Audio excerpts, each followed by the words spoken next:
Hi, welcome. I'm Tom, your host, and this is the DROPCAST Movie Poster Podcast Release Edition. This format is part of the Instagram blog Drop, and you can find us under @DropMakeOfficial. We do reviews, news, interviews that all have to do with the film business. Today we will have a chat with Peter Santamaria, aka Attack Peter, who does some cool artwork that is different from the normal prints we cover since he's a linocut artist. And we also talk some comic book cover related prints and some cool classics down the line. So stay tuned and head over to our Instagram profile @DropMakeOfficial to follow along with the art that we are talking about, or check us out on YouTube for the video version. Peter, how you doing, my man? What's up, Tom? How are you, man? I'm pretty good. We finally got this done. We've been talking for quite some time now, and finally I got you on the show. I know it's on one hand it's an honor to do your show, and on the other hand it's an honor to be so busy. There was a time when I couldn't get on anything, so I'm really stoked to be able to do all these gigs and interviews. So that's great. I mean, right back at you. I mean, I love your show. It's an honor to be basically on that as well now because you will cover that there. Yeah, man. And it's great stuff you're doing over there. Having like those interviews and especially your life work that you do, for example, in the Facebook groups, that's really appreciated. And I think your fans really love it that you share so much of your process.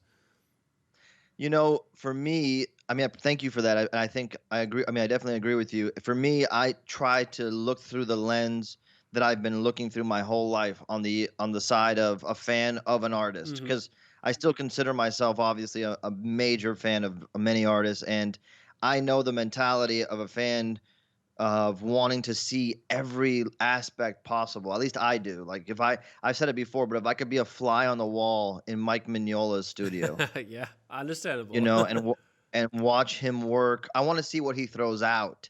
I want to see what he erases, or if that happens. I want to see, you know, how he warms up. I want to see the tools. I've always been fascinated with that, you know, and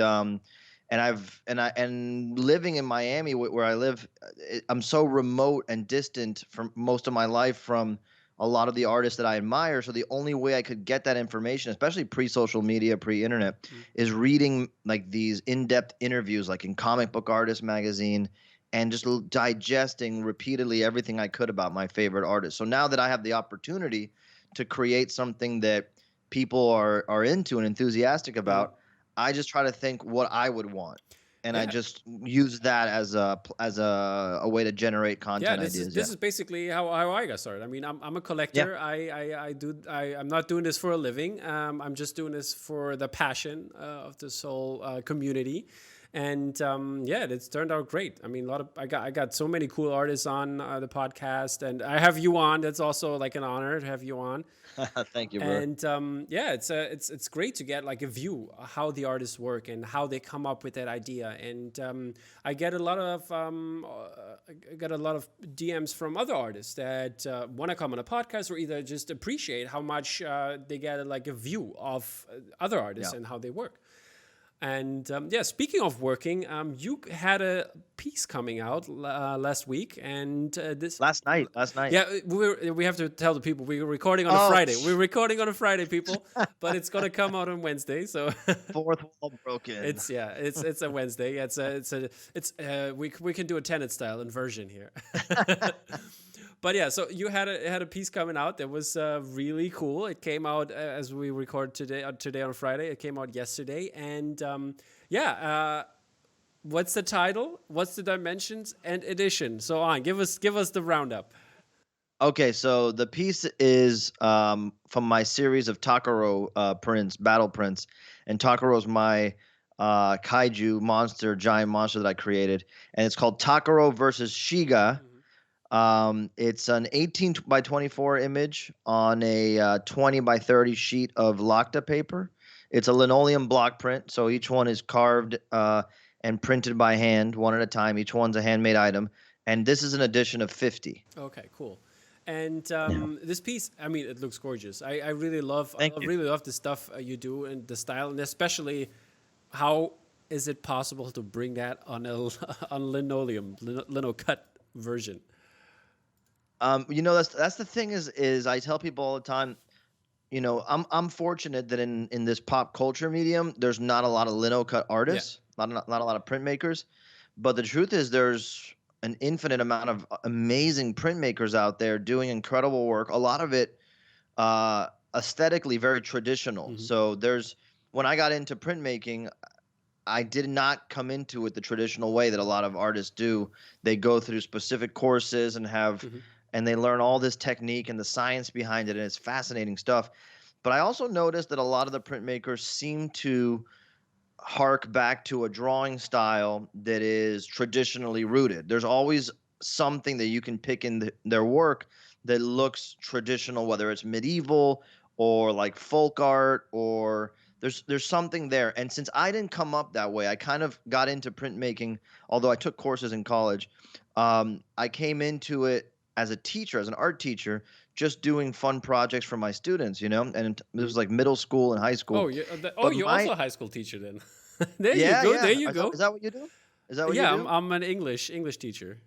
Oh, amazing. Yeah, I taught for 13 years, Oh, man. I that's cool. taught That's great, man. all ages, mostly high school, but I also taught everything from kindergarten Hmm. all the way up to the grad level at the University of Yeah, Miami. that's cool. But yeah, man. So shout out to teachers Yep. everywhere, man.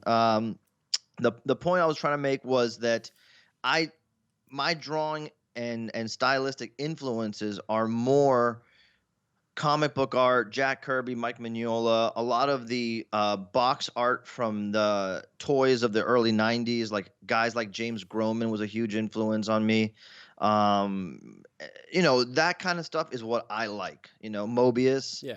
And so when I got into printmaking, my fascination with printmaking was really here's a way that I can get into the marketplace, which means that with so many great artists out there, how do I stand out? Well, I can stand out by doing a different art technique, but I can also stand out by offering a handmade item at or below the price that many artists at the time were charging for screen prints or digital prints. And so I was thinking as an entrepreneur back then when I first got into it, and then little by little I started to really focus on the art of linoleum block printmaking and woodcuts, and focusing more on those aesthetics and trying to incorporate that little Hmm. by little. But that's a long way to answer your question of the drawing style and the detail. It's just that I've been looking at artwork from outside of printmaking. Yeah. I think that Yeah. Perfect. And this is you released it yourself basically, but you got a little help by the like the is it a company? Can we call it a company or what's okay. Skybound here? Yeah, Skybound. Skybound. Okay, so up until this past February, I was an independent artist, developing Attack Peter as a brand. And in February, I signed a deal with Skybound, which, for those of you who don't know, is an entertainment company founded by David Alpert and Robert Kirkman. So you might know Robert Kirkman as the creator of The Walking Dead. And so this company is like a multimedia company that they do everything from comics, obviously, TV shows and movie production. They have a video game publishing arm now. I mean, they just books. There's a ton of stuff. And so I came on board in February. Almost, it seemed like it was the way a record label would sign an independent band. And so Skybound's kind of like my record label in the sense that they handle every piece of clerical stuff, like background stuff, essentially everything that's not making the actual art. Skybound handles it for me. Okay, that's And great. Yeah. so, yes. And so, in the process of doing that, they've become the print distributor for my work. So, Hmm. anything that's an Attack Peter exclusive or an original, they are. You will go to Skybound and you will Hmm. pre-order or pick it up from there. But you will have to do like other license stuff with other companies like Mondo, for example. Yeah, so I still will do work with Mondo and Sideshow, but all of that goes through Skybound. Oh, okay. I see. I So see. yeah, That's cool, man. I mean, I heard a lot about Skybound because a friend of mine he was in touch with them because he's a filmmaker, and yeah, so I know about them for some time, and yeah, great that it's an amazing yeah, company. great Yeah, that man, you it's have an the amazing opportunity. company. Go ahead. I'm sorry, I'm talking over you. It's all good. Yeah, I'm just basically just said it's great that you have this opportunity to do that. Absolutely, and I couldn't be more grateful. It's really, I think, if all goes well, and I'm hoping it continues to go as well as it's going now. I really believe it's a model that will be imitated going forward, where a company will hire, will bring artists in to not just work on like company work, like an in-house Mhm. artist would, but to develop the artist as a brand, as an IP in and of itself. The same way a record label wouldn't hire a band or wouldn't sign a band to just do background music on commercials and shows.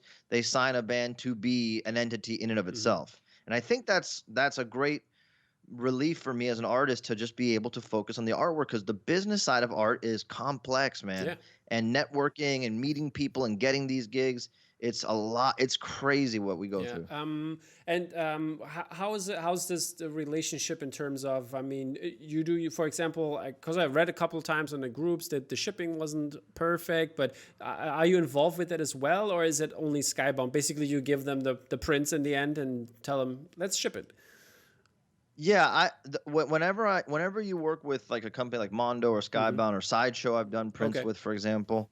You send the Hmm. bulk edition, and then they'll package, and then they'll ship it out individually. They handle all that back end stuff, which is a great relief. I used to do it all Hmm. myself, and but I also wasn't getting the amount of orders I was getting Yeah. now. So it's like the last big bulk order I had to do myself was my first Mondo release, and What and was that's it? when I Which one was realized that? how The Godzilla one? that was the Okay. Yeah. Godzilla ones, the first Godzilla ones, and that's when I learned. I've been shipping prints for 8 years with very few Mm. issues. I mean, you will have a shipping packaging issue once in a while, but when I had to ship out 150 orders at Mm. once, I mean, there were all kinds of issues that happened, and so what I was doing for 8 years didn't help.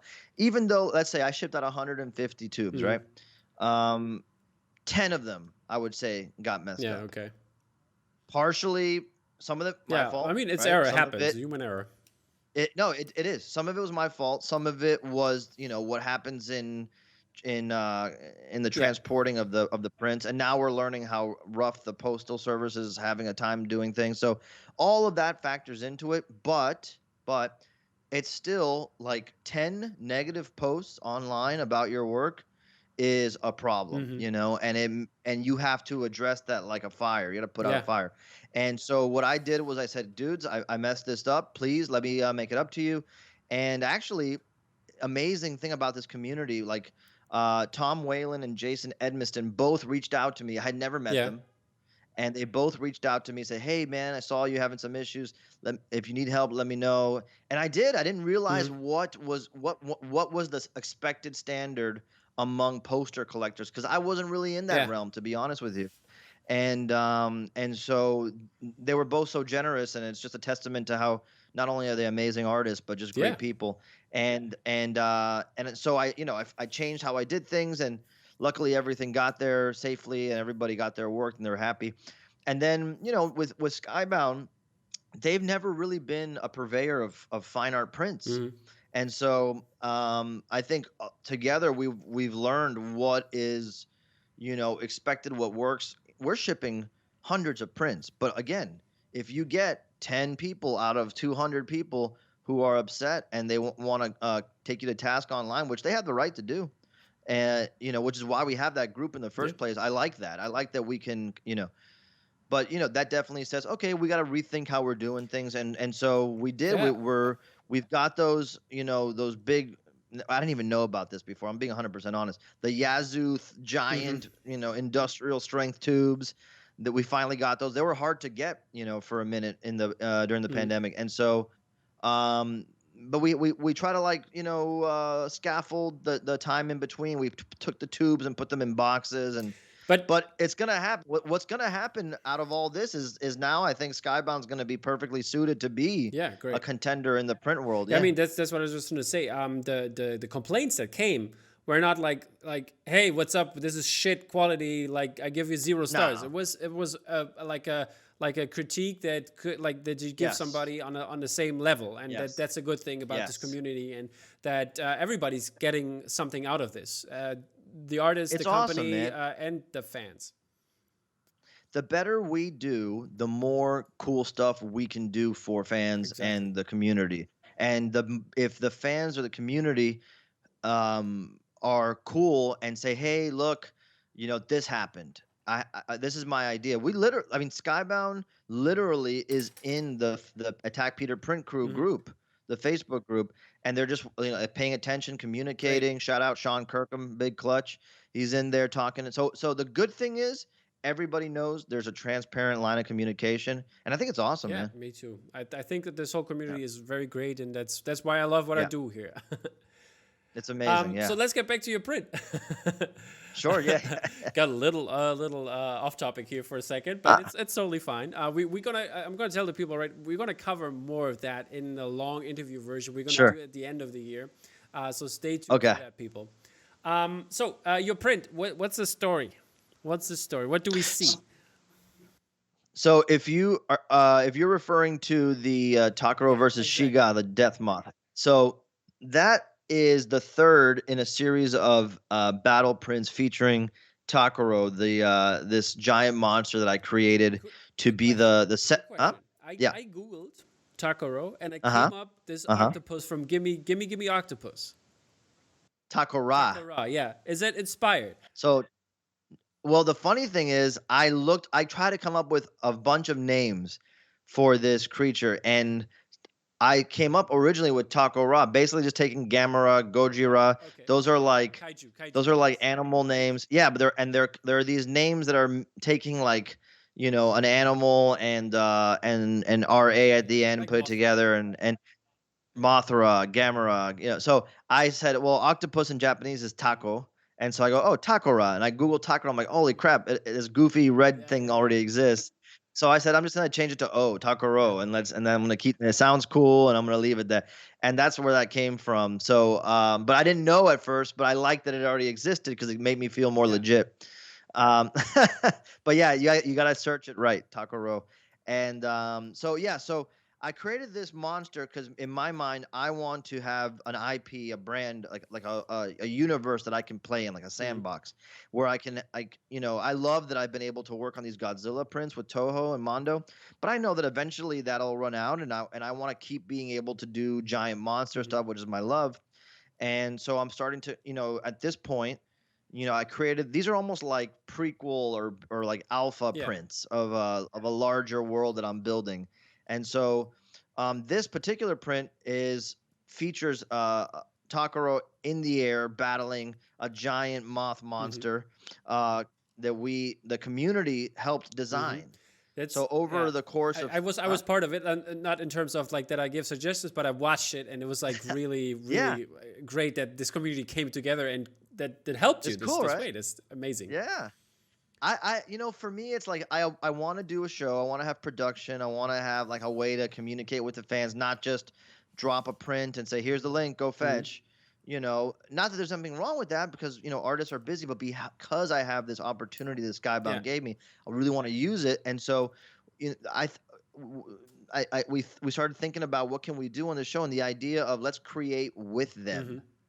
and let's see what happens. Who knows? It could have been a total shit show. It's Of like course, yeah, but it could have been, but it was, and this is part of being a teacher, like you have to think on your feet. You have to engage yeah. your audience and you have to like make them feel like they're part of it so they're invested in the result. And that's what we did. The first episode of this Mhm. three-part stream, we came up with a monster together. And it was like a rough sketch where we were just taking ideas from the community on the live chat and kind of piecemealing them Mhm. together. And I worked on it a little bit, and then the next stream I unveiled my more finished drawing, and then we decided how are we going to arrange it, how are we Mhm. going to compose That's the image, you sent me which also those images, right? Is that from the yes, yeah, which one should I show first? From the iPad or just the other ones? whatever you think. I can't Okay, yeah, see what you're you sent me showing, one so picture of the from the iPad that you photographed. It's a little bit blurry, but you show. I think it should be Shiga on there, and then you have a more finished version of Shiga. yeah, yeah. The more finished one is the one that I came back with, and I actually put like five Hmm. different versions of it in the Facebook group, and had Yeah. people like pick out the version that they So liked. speaking of Um, universe terms uh-huh. here, what does the like the wings? Why are they different? Why they have different things on it? Does it mean anything? Well, so during the creation stream, we came up with the idea that if he, first of all, how do we make him different from other moth kaiju like Hmm. Mothra? So the first thing was if we make him have like these mechanical wings, that would be Okay. different, and also like an homage to like Mecha Godzilla, Mecha Ghidorah, and it would also imply that there's some kind of human meddling or intelligent meddling with his Hmm. biology. It kind of like implies a Yeah, story, yeah. That's right? that's what I'm trying to Versus get out really of here. This spelling this it out. story. Yes. And so, yeah, yeah. So as of right now, there's not really a fleshed out story. I have ideas in my Hmm. head. We're gonna Skybound and I are gonna continue to develop that into 2021, and I'm excited about that. But the idea is that together the crowd got to see how we Hmm. develop something from genesis to the Yeah. execution of it, and all like it's almost like how my brain is thinking inside my head Hmm. out loud. And so when we got back to that second episode stream where we were designing the Yeah. composition, I'm gonna it show was that now as well. okay, we know who the characters are. How are they going to be interacting? And this was part of a trilogy of prints um, that started off with a battle that was happening on land, one Yeah. underwater, and this one was meant to be in the air Was to have like three was different the Takoro environments. print? Was that, is that the battle on the land, or is that the other one with Takoro versus? The space yeti. It Yeah, was this big. It was exactly. the That's orange okay. ink. That's Yeah, mhm. that's the one that was on land. So that one I did first, the horizontal Mhm. piece. Same. They're all the same dimensions and same Mhm. media. This one's horizontal, and that one kind of like established him fighting on land, like in this space Mhm. desert area, very a la Mobius. And then the next one featured him fighting Akukame, this giant two-headed turtle Yeah. underwater. And so for me, it was important to like kind of create a trilogy in the event that anybody was fortunate enough to get all Mhm. three of them. It kind of like played differently together. I had planned to have them work together as Mhm. a set, but also if you had them independently, they work great on their own. And the one you But have a sticker. There's also Takoro by himself on the city siege. oh yes, that was the first Okay. first Takoro image I made. The funny thing behind that story is that print is I made that kind of like Mhm. bait for Designer Con last year. I went to Designer Con in Mhm. Anaheim, and I was doing super well the year of 2019. And my goal for 2020, not having any plans to sign with Skybound or Mhm. anything like that, my goal was this year I have enough attention, enough connections. I'm gonna develop my own stuff, not just work on other Yeah. brands, other IP. And so Takaro was my first design, and I was really just gonna pitch him as an action figure to some companies that design a designer cons a toy. That Yeah. was Yeah. my Yeah. only plan. And I had this little digital sketch that wasn't really like that exciting, and I showed it to James Groman, who's become a great friend of mine and a mentor. And I said, "What do you think?" He's like, "It's cool, but how are you going to have all these great block prints at your booth and then have this little digital sketch to try to impress anybody with? It's not going to work." So I said, "You're freaking right." And so I created that piece just to hang in my booth among Mhm. without any extra fanfare next to the Godzilla, King Kong, Yeah. Gamera stuff, and Takoro right in the middle. I even used similar composition, so it just felt like as if he was part of this Mhm. roster What of great monsters, even though no one knows what who kind he of print is. was that? I mean, because you have color in it. That's why I'm asking. The original one was a linoleum Okay. block print, but the one that you have there with the orange is like a reprint as a Okay. screen print. And so to differentiate it from the original one, we decided to add like a splash of color, some offset layers, and kind of like keep the same feel of the original, same Mhm. design, but have even though it's not a handmade Mhm. block print, there is a benefit of having the screen print in that it has this Yeah. color and texture that's unique What to it. does the lettering say? On the top right, it's the three symbols. So Mhm. Takoro. Underneath that little black box is literally translates into strange Okay. beast, but it's the way you write Okay. Yeah. kaiju. And then On left. on the Yeah. bottom left, it basically says attack the Ah. planet, Okay. which is an homage to the original website and brand idea Okay. I had for all my art. I was going to call everything Attack the Planet. Yeah. and then have like so that's where Attack Then Peter yeah, came exactly. Then it happens just to be Attack Peter. Yeah. So yeah, that's a very cool origin story. I want to come back to Shiga for a second. What does Yes. Shiga have on her ammunition belt? Is that a she, by the way, or So is it on he? the I Or haven't really it? decided. I guess I always like default to him because as a kid all my toys were Okay. seemingly male, but there's no real reason or I guess in an attempt to further separate from Mothra, I would probably say Okay. it's a he. So but it doesn't really Yeah. matter. Not right now at least. Anyway, so on its belt, my original idea when we were talking on the live streams is that he was gonna or it was gonna have these smaller larvae that would spring off, Okay. but it didn't seem clear in the design. So I had this idea that it has like a belt of these canisters, and then if you had a detailed shot, you'd see that there's little embryos and stuff in there that maybe like it throws like a grenade and it Okay. Yeah, yeah, explodes yeah. and little larvae go everywhere. It's not fully fleshed out yet, but Like that's the those, idea. like I those like spider cocoons that pop with the baby spiders, kind of this Yes. style. Yeah. Yes. Yeah, I like that idea a lot. I'm telling you, like all the ideas come from the gross '90s Hmm. toys I used to have, like Mad Yeah. Balls and Mad Scientist and stuff like that. Okay. And on the wrists, those are rocket launchers. Yeah. Yeah, little weapons like an homage to Yeah. Yeah. Boba There you Fett. go. But anytime you can Big old have Boba. like, Where's he? There's he. Back there. oh, there you go. Yeah. Anytime you can have like, I always try to think what about the design makes you Hmm. want to know more about the character. And it's usually little things Yeah. like that. They infer that there's something else Uh, besides a big and monster. Like a big monster is a one thing. character question. One last one. The Sure. antennas on top.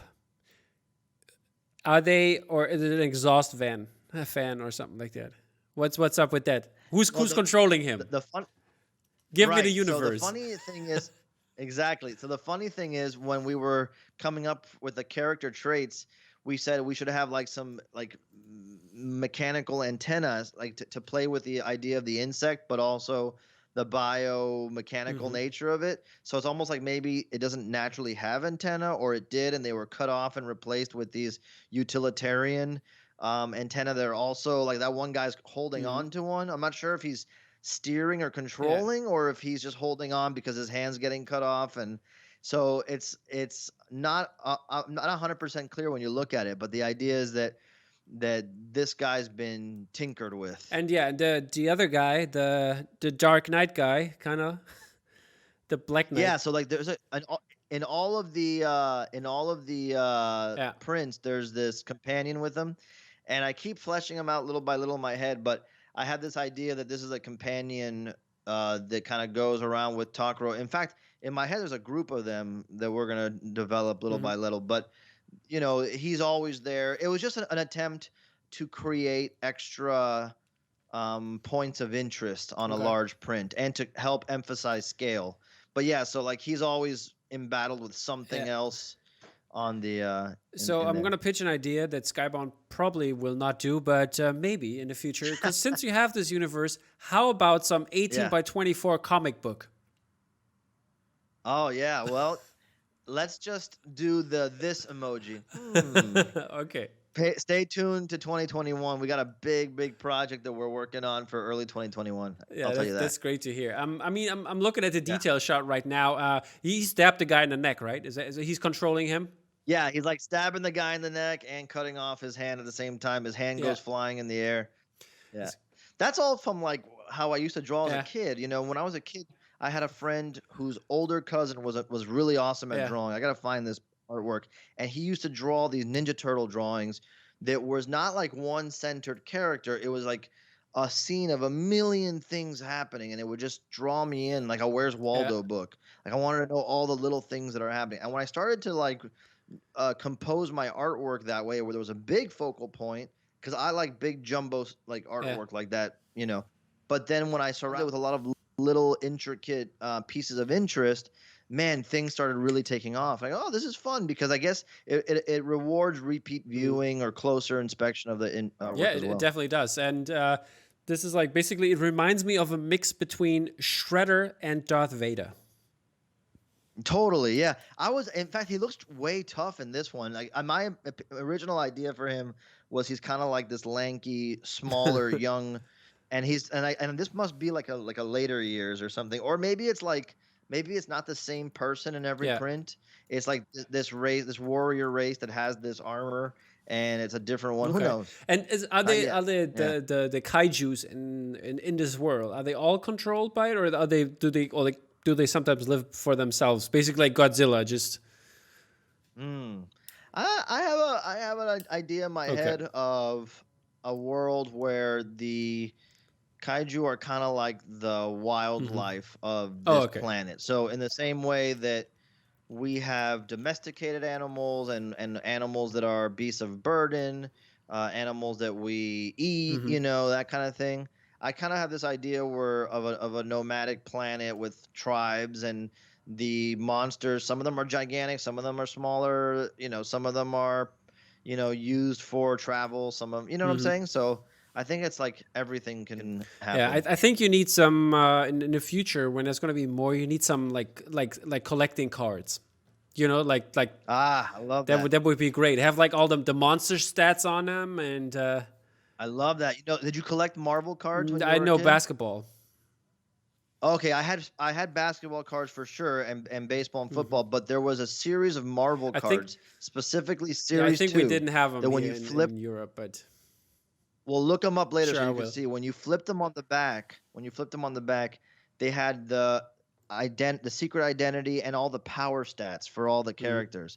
So like when you got someone like the Silver Surfer, his stats were all the way maxed. It was Yeah, yeah, crazy yeah, yeah. stuff. I bet. I mean, Silver Surfer, he's a great character. I love Yeah, Silver yeah, Surfer. yeah. I understand why he's Max. So, and one question about Shiga, the lightning rod thingy. Yeah. What's that about? We had this idea that like during the live stream that the creature should be holding like a weapon to Hmm. prove that it's a little bit more intelligent, that Hmm. knows how to use a tool. Yeah, it lost. And By the way, it lost the Boba Fett rocket launchers. sorry, It lost the Boba Fett rocket launchers in the final version. it lost the rocket launchers that the creature did. The Yeah, creature yeah, did. yeah. Shiga did. Oh, potential. Yes, I guess it did. Yeah. It did. I forgot. I guess I just forgot to put them in there. Okay, there you have it, people. It could be. Or sometimes he wears them and sometimes doesn't wear Yeah, them. exactly, exactly. It depends on what the humans that try to maybe control them Yeah, sometimes do. you wear glasses, sometimes you don't. Sunglasses. Exactly. But yeah, that's really cool. I love this idea of this universe, and the only thing I would love to have more is smaller prints. Yeah, what's interesting is we've been experimenting with things. So like for example, the screen print that you were referring to earlier with the orange background, that's the first time I've ever released a Mm-hmm. screen print. And up until that point, I really wasn't certain that anybody would care for my artwork if unless it was a handmade block print. In other words, my concern was the novelty of the Yeah. medium was carrying the weight of the fandom. But so when we released a screen print and it was successful, it opened our eyes to the Okay. possibility of, yeah, like just like you're saying, and I'm the same way, by the way. I can't fit giant prints in my house everywhere. I have Yeah. limited wall space.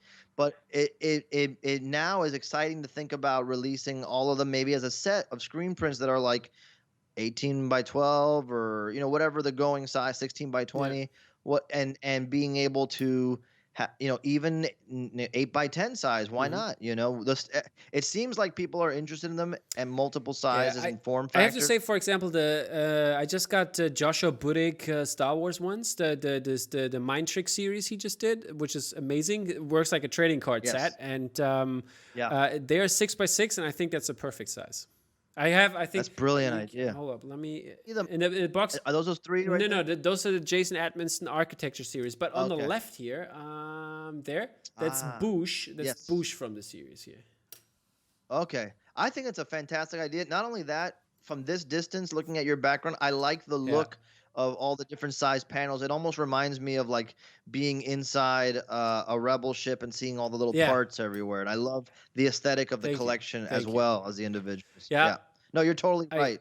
Coming Yeah, I will. soon. I always try to like balance it out, like color wise, and like have a theme It looks going. Thank you, fantastic. thank you. I will show you later the Joshua Boudic ones because I hung them already, but we're gonna do that off screen. Would love to see him. Yeah, so this is all really cool, and actually I would do like a short movie review, but there is no Takoro movie yet. So is that in the Not yet. plans? Not yet.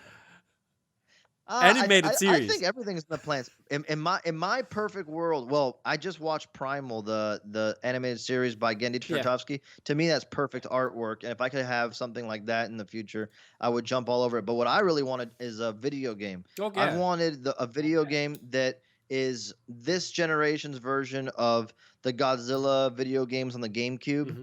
Do you remember those? They were Yeah, like long just time like ago. yeah, they were a while back, but they were just like you choose a monster, you fight, you just throw so much It's like fun, the Mortal and I would love Kombat to do something. of the kaiju world, basically. Nailed it. Yeah, the kaiju combat. There you have it. I love it. Done. Done. Skybound, make it happen. Make it happen. Okay, yeah, that's all great, man, and really love the print. How many edition? What was the edition size for that one again? There was edition of 50. As of right now, they sold out. Yeah, I They saw sold out that. when we dropped Are them. there going to be? It was crazy. Is there going to be a way that you a piece that is not a thing because you do the printing? Yeah, yeah, that's the thing with it. I think what we'll probably do is once I print these and ship them out, and once we've caught up with everything, because there's a lot of stuff that's in transit, I think we'll revisit things like screen prints, like you were saying, some smaller size options. I would really love to do something else with Bear Walker. I don't know if you saw the collaboration we did with the it's like a carved piece of wood. Yeah. Print. It's like a carved wood Yeah, yeah. print. And those were spectacular. They sold out instantly. So there's a lot of form factors that we're experimenting with, but That's great. definitely as the demand grows and as the audience and the brand grows, I think we definitely have to find ways to bring things back in a larger edition for more Yeah. people. Okay. Before we're gonna stop here, I just wanted to suggest maybe you should put up a wiki, a Takoro wiki, where every monster is in and people can get their knowledge about the universe. I think that's very important. I love that. Because I love that. really just dug the idea, and like from what I heard from the live streams and all of that, I love different universes and expanding on story and too. narrative. So I think this is a must, so people can read up on this stuff. I mean, the funny thing is that we're building the universe print by print, and I've never seen that Yeah, before. never. And so, yeah, I've always wanted to be a comic artist growing up, like I've already referenced a few times. And since this kind of allows me to, instead of telling specific story pages and releasing them, you can collect the original artwork that builds the universe out little by little. Yeah, you know what I mean? that's amazing. So that's exciting to me. Having basically like a page of the comic book and as a print, and have it also maybe a panel just and in terms of other way that like people collect the comic book covers as a print later on, and you can do it this way, and I think that's very cool to be part of that. Absolutely, man. Alrighty, I guess this is the time for your print. I really love that everything's working out so great for you. And yeah, as I mentioned, we will have a long version interview with Peter at the end of the year. So stay tuned for that and check it out. And we will definitely have it on some more release shows in terms of his releases, what came out, and we'll feature that. So yeah, stay tuned for that, people. So this was the time with Attack Peter, and now we're gonna head over and look at the releases from the last couple of weeks. I think 2 or 3 weeks should be done by now. There is a big release that I will cover mostly in the next release edition, because it's a 5-day stretch where the 30 by 30 collection from AMP Posters will come out. So stay tuned for that. It's going to be a very close look on that. But I brought you just a very selected few prints that have been coming out lately. And we're going to start out with the first one, which is Wolverine #1, the comic book cover by Kaiju. I hope I pronounced that somewhat right. It's a fine RG clay print by Bottleneck Gallery. It's 13 by 19 inches, a hand-numbered edition of 100. And there's also a variant which I really enjoy, because I like this kind of black and white style with it. It makes the scene pop more, in my opinion. And yeah. And it's makes me kind of feel nostalgic a little bit more, because I like the way the comic books look back in the day, or this kind of comic book style. She also produced some other fine clay with the same size, 13 of 19 inch, which is this Venom number 25 cover. And this looks really, really cool. Also in black and white available as a variant.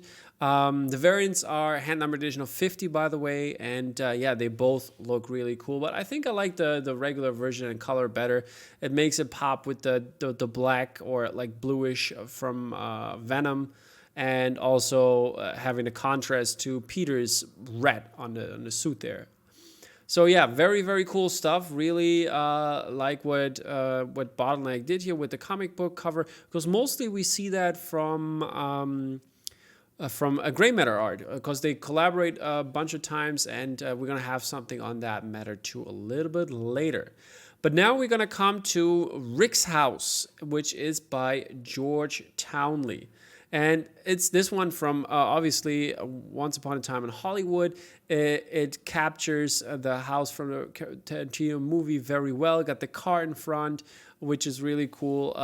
Liking that. It's a fine RG clay as well, 24 by 18 inches. And yeah, George Townley still is doing his, I wouldn't call it architecture series, but his houses he does. And he has some cool stuff like LA architecture that's really cool as well. And I think this fits in perfectly at this in this moment. And this is a hand numbered edition of 125, and you can get it as a pair with also Jimmy's House from Once Upon a Time in Hollywood.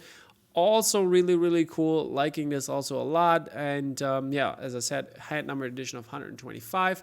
The set was going for 115. I think it's already sold out, not sure. But yeah, Bottleneck did a very good job on these printings.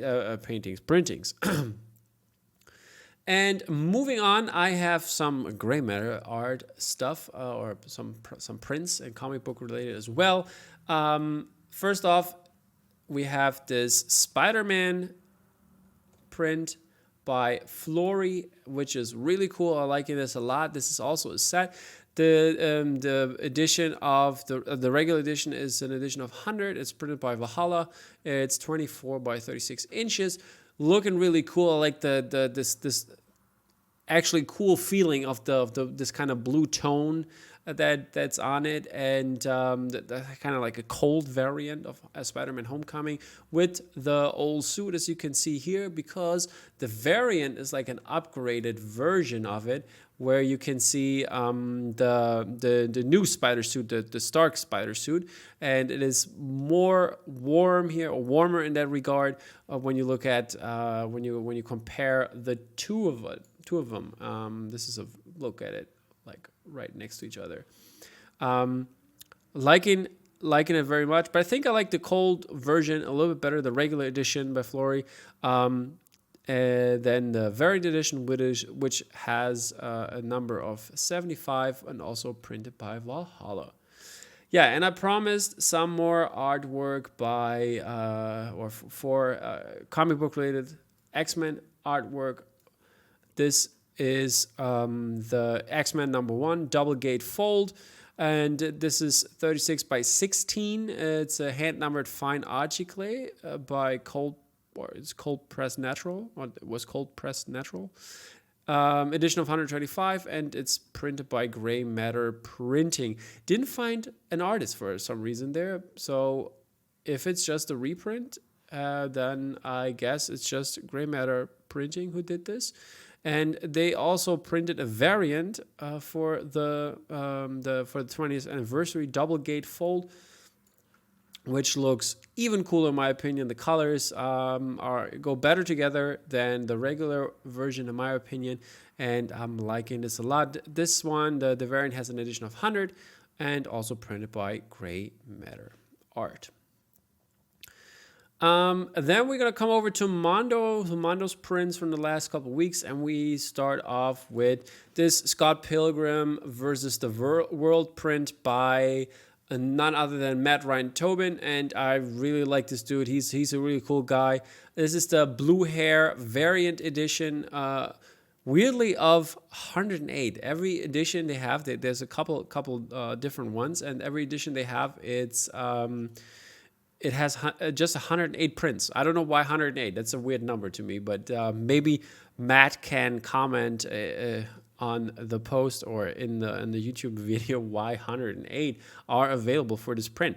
And yeah, there's a couple different hair color version. We have this green hair version with also going along with the bag, of course. And then we have this pink version. I think I like the pink version the best though, because it makes it pop with the gold of the star and the background, which has kind of like a blue color theme going on. I like the contrast of that. And yeah, really cool print for a really cool movie by Matt Ryan Tobin. Really enjoying that one. Another Mondo piece is it's a co-release with Nautilus, and because Nautilus always helps out with the Laurent Durieux prints, and yeah, the Wickerman looks really, really cool. Liking this a lot. What he did here with the colorways. This is the Mondo exclusive version, and this is an edition of 275. It's a screen printed poster by VG Kids with the sizes of 24 by 36. And yeah, it's hand numbered and really cool piece. And I think this was, I don't know, I'm not sure now, but don't quote me on that. But I think this was also only available for North America again. And then we have the European version, which is the variant, also by Laurent Durieux, which is also 24 by 36 inches, but they put it in centimeters, which is 61 times 91.44. And it's an edition of 125 and also printed by VG Kids. And yeah, Nautilus had this as an exclusive, so I think everybody checked on their website for prints. I mean, there's still even others available, so they have cool stuff. So don't forget to check on them, especially if you're a fan of Laurent Durieux.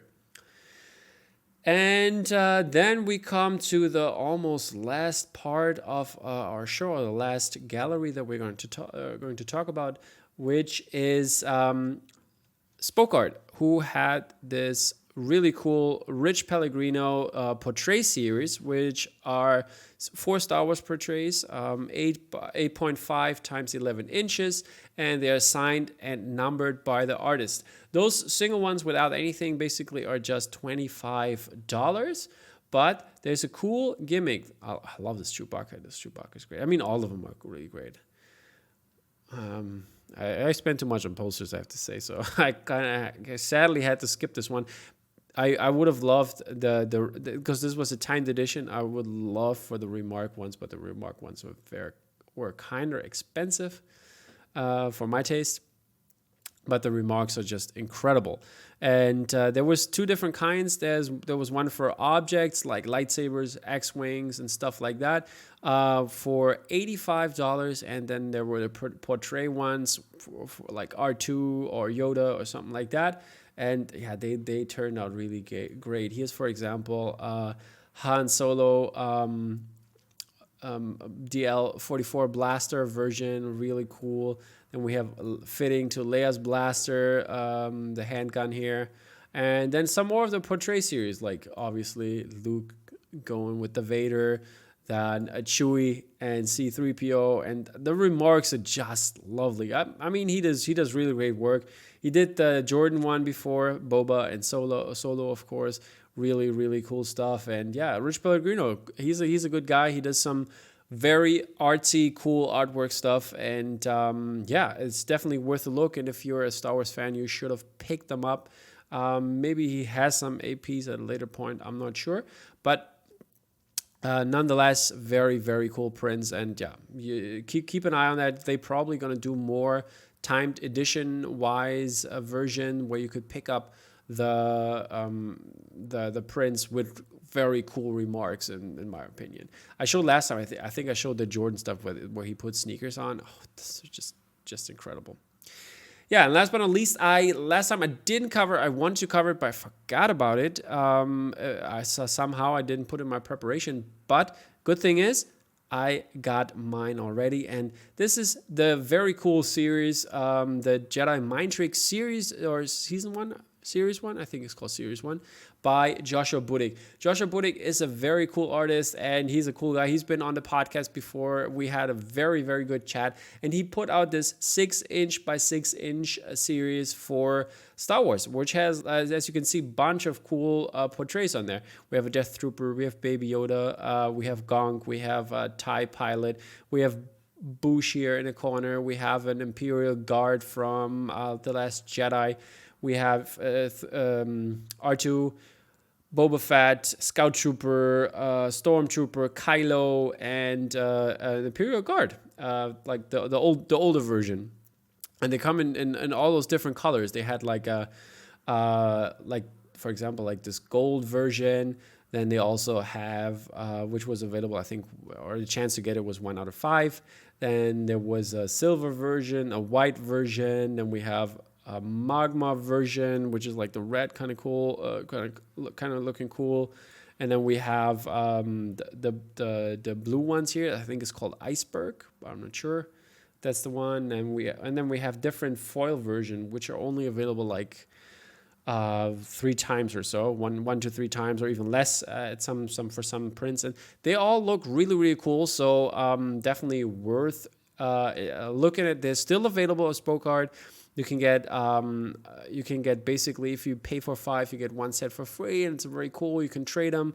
I put Boosh up here, as you can see, and I got, for example, here. Let me show you something. Here you go. I got some very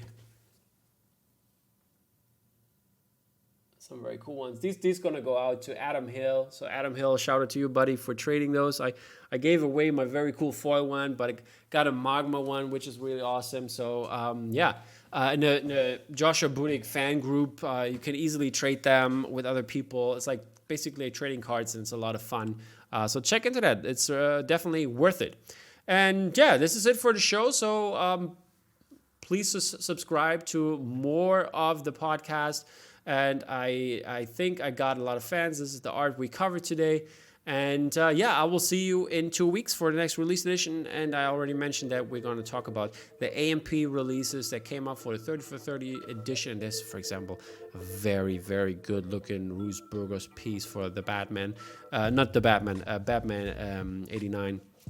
And yeah, there's some other great artwork that we're going to cover. So stay tuned for that, and look into that with me in 2 weeks. So see you then, guys. Take care.